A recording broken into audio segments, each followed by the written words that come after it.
Hello and welcome to Rise Unwind. My name is Dan. You know, each and every week we talk to people from across the country about things you can do right now in your neighborhood. And on this week's show, we got this. That there's no ads and there's no in-app purchases. So it's just a kid being a kid. And I love the opportunity to do something different and outside of my comfort zone.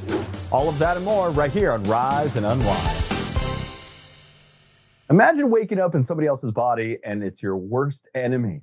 Swapped follows a tiny woodland creature and a majestic bird who suddenly switch bodies and are forced to work together to survive. It's a fun, fast-moving story, but underneath it all, it really is about empathy, family, and seeing life from a different perspective.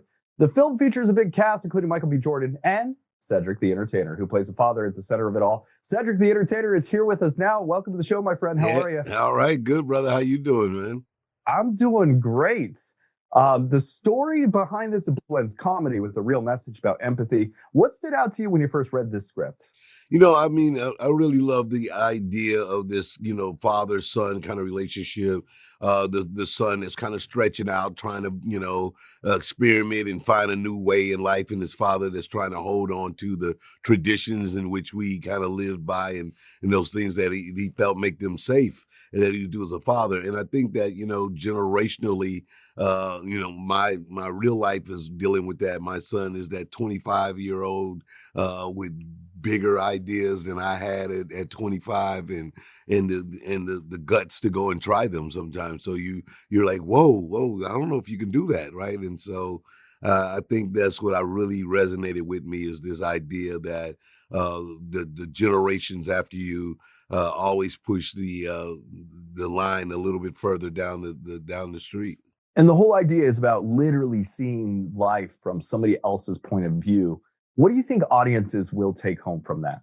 You know, I think it's very poignant to the times that we live in for all of us to be able to kind of embrace what it would be like to be in someone else's shoes, to be in their particular circumstance and understand that if I just had an opportunity to see it from that POV, I could be more tolerant, I could be cooler, I could be, more accepting of differences. And I think that that's really important that, that the youth see this, of course, that's the energy that, the animated movies are about, but the adults who take them to the movies will see it in their own adult way, these kind of themes that I think will allow for a great message, but a great moment of entertainment.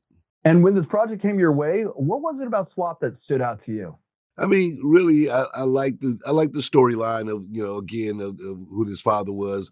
I wanted to, we were expecting to be delivering a lot more comedy, but once I realized it was like, a kind of a sincere, discerning role, that was even greater. It was an opportunity to do something that was a little different than what I normally do. So, but I love playing these father characters, but this one was like, again, you understood that the comedy relief was going to come from somewhere else, and I was there to kind of help support the story, and that was great. There's like a different kind of acting skill that you get to use when you kind of like make sure that you're the person that's carrying the plot and keeping the story alive itself. And being part of a cast like this with voices like Michael B. Jordan and Juno Temple, What was that experience like for you? I mean, again, another exciting part to do it. I mean, of course, Michael B. Jordan, this was even when we started doing this was pre the hype of Sinners. So we had no idea he was going to become an Oscar winner and all these things. So, but but he was just, a great talent, one that you knew had great potential of being a superstar. And of course, Juno is fun. I love Ted Lasso and her roles, and then Tracy Morgan's one of my great friends. And so, I was just looking forward to having a good time while all being on the same project. All right, Cedric, thanks for joining us today. You can catch Swapped on Netflix right now. Definitely a fun one to throw on this weekend. Thank you for joining us once again, Cedric. Thank you. I'll holler. Some mysteries stay hidden for decades, and sometimes even longer. A new season of Expedition Unknown follows explorer Josh Gates as he travels the world chasing lost civilizations, legendary treasures, and some of history's biggest unanswered questions. One of this season's most remarkable discoveries involves a long-lost World War II shipwreck connected to more than 1,000 missing Allied prisoners of war. Josh Gates joins us now. Welcome to the show, Josh. How are you? I'm great. Thanks for having me. All right, you've spent years investigating mysteries around the world, but this season opens with the discovery of Hofuku Maru. What was it like to be part of a search that carried so much historical and emotional weight? This is an amazing experience. I'm really excited for folks to see the season premiere. This ship is what's known as a hell ship. It's a part of World War II that myself and I'm sure many people really didn't know much about. These were prison ships that were used by the Japanese to transport Allied POWs around the Pacific. And we work with this incredible organization. These guys you see there on the screen, they're part of a group called the Hell Ships Memorial Foundation. These guys have spent years digging through archives, looking for clues as to the location of this ship, the Hofuku Maru.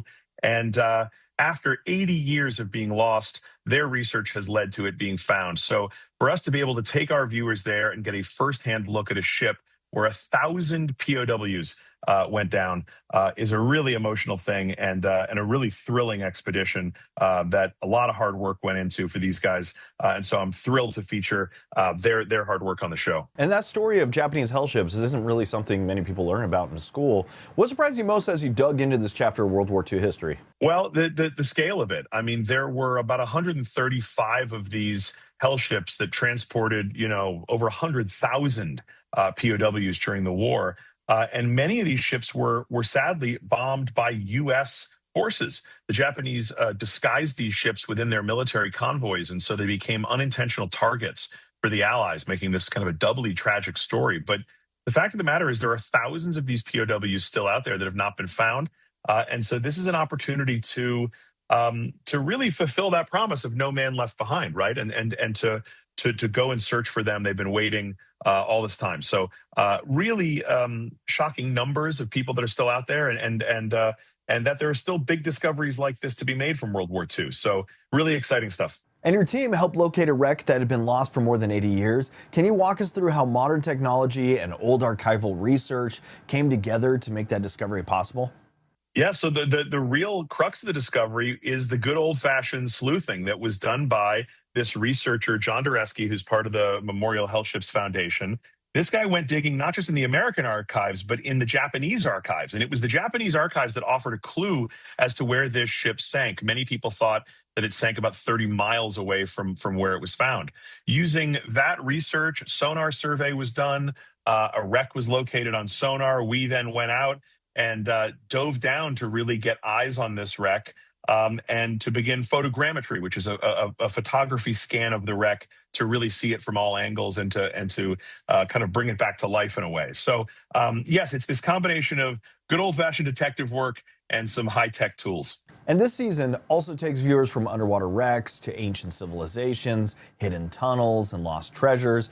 Was there one adventure that pushed you furthest outside of your comfort zone? Oh, I mean, we go to Mexico in this season searching for the story behind one of Mexico's oldest civilizations, the Zoque. They went way out into the jungles in the Chiapas region of Mexico. This is a really wild part of the Mexican interior and huge caves, huge cliffs. So going underground in Chiapas into the world of the Zoque was hugely demanding, but also just about as exciting as you can imagine.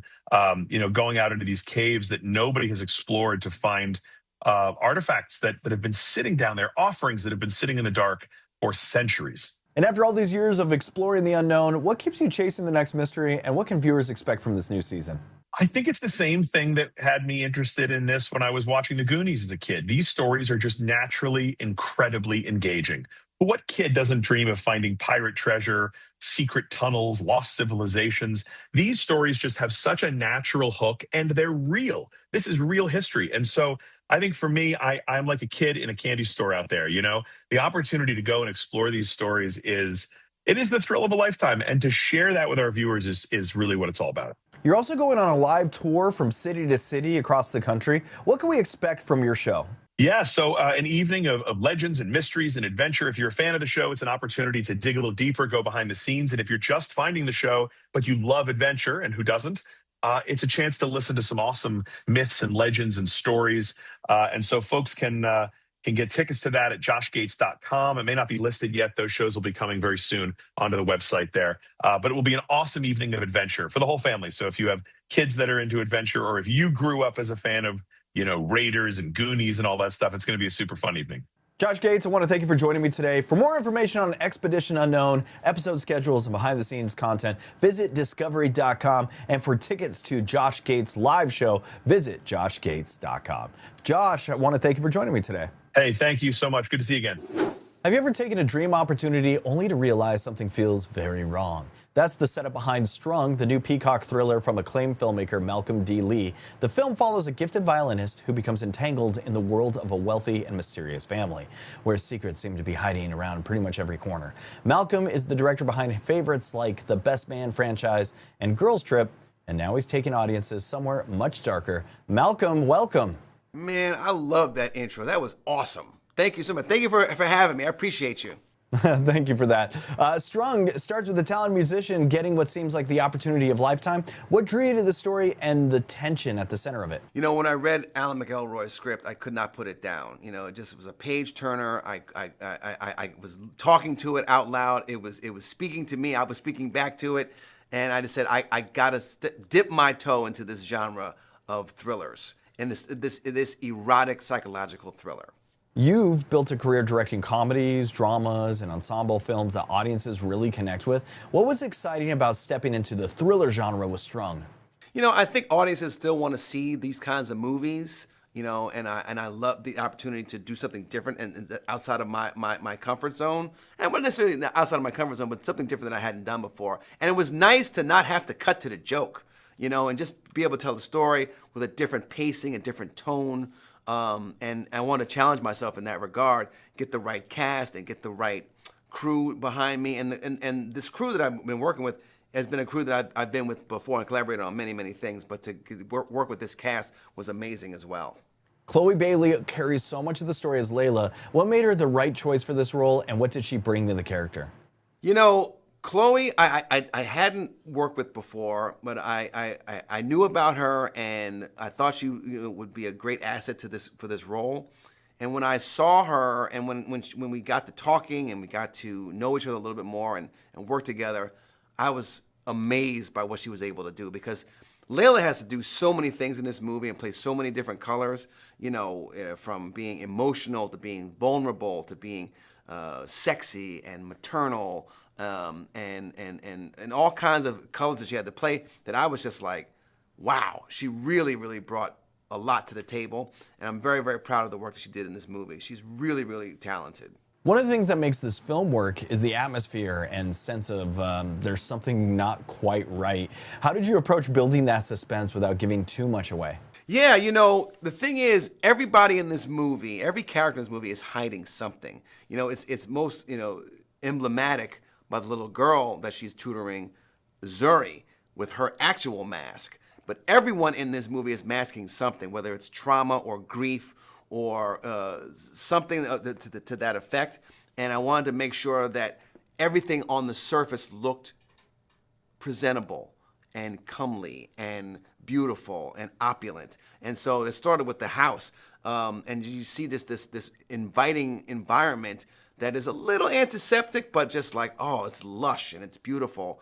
But underneath all of that, you find that there's some dark themes.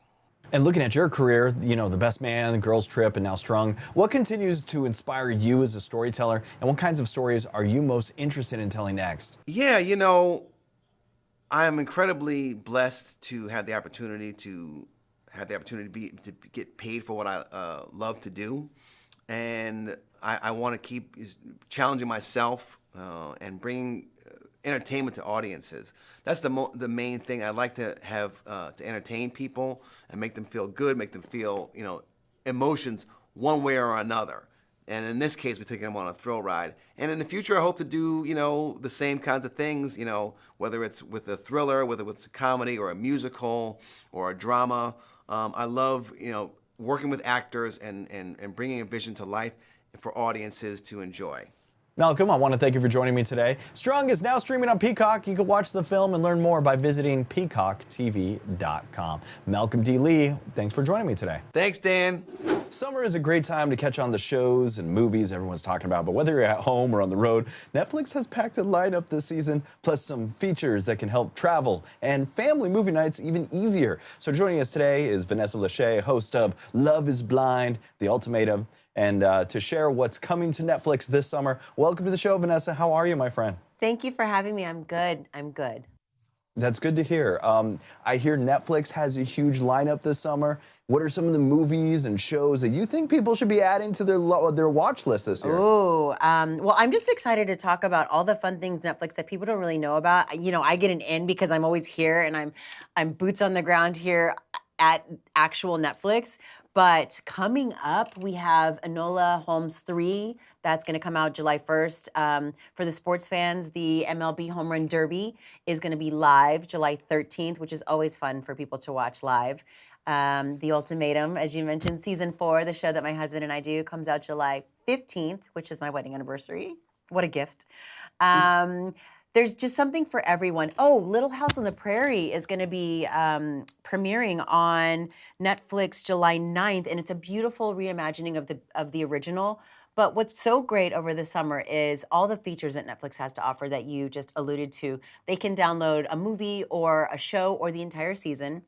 There's some really amazing remind me buttons because we all have a lot going on in our minds as it is, so we don't need to also think about when that show is going to drop that they're excited about. And the parental controls are bar none that really make it safe for our kids to be on the app and navigating the app because you have control as the parent. And what's really beautiful about Netflix Playground, specifically for little kids, is that there's no ads and there's no in-app purchases. So it's just a kid being a kid, playing games with characters they love that are on Netflix, like Peppa Pig or Sesame Street and Big Bird, Gabby's Dollhouse. So it's a really safe place for them to take a break, you know, come in, or if you're traveling, you're sitting on a plane for 5 hours, you can know that they have a safe space to go to. All right, let's get to that season 4 of Ultimatum. Can you tell us more about this season and what kind of makes it a fun summer watch? Oh my goodness. Well, I think that The Ultimatum is always a fun watch period because every season is so different. And it's really a great way for people to watch these couples, how they navigate their relationships, how they navigate their trial marriages, and then when they get back to their original couple, and just kind of see what works and what doesn't work. Because I feel like so often we don't get the luxury of a third-person perspective in relationships. And when I watch it with Nick, we actually talk to each other. Like, did you see how they handled that fight? Or, oh my gosh, she was doing that. Would you do that? And you kind of clock what works and what doesn't work, or what's crazy or what's not crazy. And it's a great way for relationships, I think, to get stronger. Or you kind of see the writing on the wall and you're like, man, this person is like this in the show and I need to run, kind of thing. These are red flags that I'm not seeing, but he does the same thing or she does the same thing. So it's great that it takes real life into accountability. All right, and you also mentioned something about travel and how Netflix can make it easier. Can you tell us about some of the Netflix features or hacks that can make that easier? I was surprised when I was telling my friends how people aren't aware of downloading on the app. You don't have to have Wi-Fi all the time to be able to access Netflix. In fact, what we do in our household is before we have long trips when we're going coast to coast, flying or whatnot, is the kids sit down and they pick their favorite movie or shows and we download them prior. So I'm at home with my Wi-Fi, my strong Wi-Fi, we've got it on there. And then wherever you are, when you're traveling, it's accessible to you in your profile. So the kids will just click their profile and then whatever they've downloaded is there. And you can take it a step further and do the subtitles. So if you're, you know, on a plane or if you're in the car and everyone's kind of got their thing going on, you can add reading to it and make it an interactive show, if you will. But again, the parental controls that I spoke about earlier, that's just a really big thing that I think is important for parents and for kids nowadays. Vanessa Lachey, I really want to thank you for joining me today to explore everything coming to Netflix this summer, including new series, movies, games, and family favorites. Visit Netflix.com or open the Netflix app to browse the latest releases and set reminders for upcoming premieres. Vanessa, thanks for joining me today. Thank you so much. I appreciate it. What happens when somebody who's already built a career in music and business decides to tell a different kind of story? Splash City is a new crime drama set in the city of San Francisco, exploring family, loyalty, and choices that changes a life. Today, we're joined by the film's executive producer, co-writer, and co-director, Berner. Welcome to the show. How are you, my friend? Thank you for having me. I'm feeling good. It's good to have you here. You've had success in the music business, your own personal business, but Splash City is your first feature film. What made this the right time to tell this story? I feel like I've already done so much music already. I've already done, I wrote a book, got the New York Times bestseller with my book recently. So I'm like, right now, film makes the most sense. It's like the next level of storytelling for me, I feel like. And this movie follows two brothers. They're trying to escape a very different paths. What about it, that relationship, that made you want to build a film around it? I feel like we all know a pair of brothers that go through different things. I have a brother, and I've met multiple brothers that have someone going down the right path, doing the right thing, and then someone just kind of influenced by the wrong crowd, right? It's something we all grew up with, at least if you kind of come from the streets, or you kind of come from a rougher upbringing. So I feel like we wanted to address that. And the whole, period of time in San Francisco where the smash and grab was so real. It was a really big thing for quite some time in SF. And you centered all of this around San Francisco. And a lot of film and media, we get the Olsen twins from Full House, we maybe get The Room, but you decided to do an authentic approach to attach to that city. What made you do that and why? I'm born and raised here. I feel like it's missing. Like, you never see the other side of SF. You would either see, like you said, Full House, Mrs. Doubtfire, old school Cuffs with Christian Slater. It was all great. But one, it's a beautiful city. It deserves to be on camera. And two, there's a whole nother world that no one's even seen before. So that's what we're here for. You've worn a lot of hats on this project. You're executive producer, you're writer, co-director. What do you think you learned about filmmaking that surprised you the most? Everything. I think the biggest thing I learned was you have to have a great line producer. I learned that the hard way. But other than that, I feel like I learned just on how to fund a film, how to run a tight ship to get the shots you need done. I learned a lot about posts, mixing, sound design, the whole nine. So I feel like we're gamed all the way up right now. And a lot of the time, you learn something when you start a film. If you could go back in time, whisper in your ear on day one when you're starting things out, what would be one of the little pieces of advice that you'd give yourself on day one that would make the project, filming, and everything much better or easier? Probably would have focused on the way to preserve the budget a little more. We did this film for $2 million. It looks like a $10 million film, honestly. The quality of it, the way we executed it. But I feel like I could have maybe kept that budget a little tighter. Okay. I should have paid attention a little more to logistics. Okay. Yeah. Do you have any advice for any filmmakers out there? Yeah, just take your time to plot it out. We went head first. We didn't really think about talent's going to stay here. We have to get them over here. We're going to shoot here. And tomorrow, I would rather just get the logistics all the way down first, Anything that you are working on next that we might be knowing about? Yeah, I'm working on a scripted series about my life, about cookies or whatnot, so that's going to be tight. It's with a pretty big studio. We'll announce that soon. I'm working on my next feature film. It's like a marijuana trafficking film, and maybe like a urban type horror. All right, I want to thank you for joining me today. Splash City is available now in select theaters across the country. Please go to their website and check out where you could find Splash City airing near you. Thank you. Thanks, bud. Appreciate it. Every athlete has a support system behind them, and sometimes those stories are just as inspiring as the competition itself. Wendy Stacken's son, Nick, was born with significant medical challenges, but today he's a longtime Special Olympics athlete whose journey has inspired countless people. Joining us are Wendy Stacken and Lucille Accetta from CBS Health to talk about caregiving resilience and helping families navigate complex medical needs. Welcome to you both. Hello. Hello. Wendy, when Nick was first diagnosed, your family was facing a lot of uncertainty. What helped you through those early days, and what led you to become such a strong advocate for him? Well, Nick was diagnosed with a primary immune deficiency at 13 months old, and it's a terrifying diagnosis. He was not supposed to live until he was 2 years old. We kept getting those kind of diagnoses for him. But one of his doctors did ask me a question, and it stayed with me, if I wanted him to live or just survive. And of course, I wanted him to live.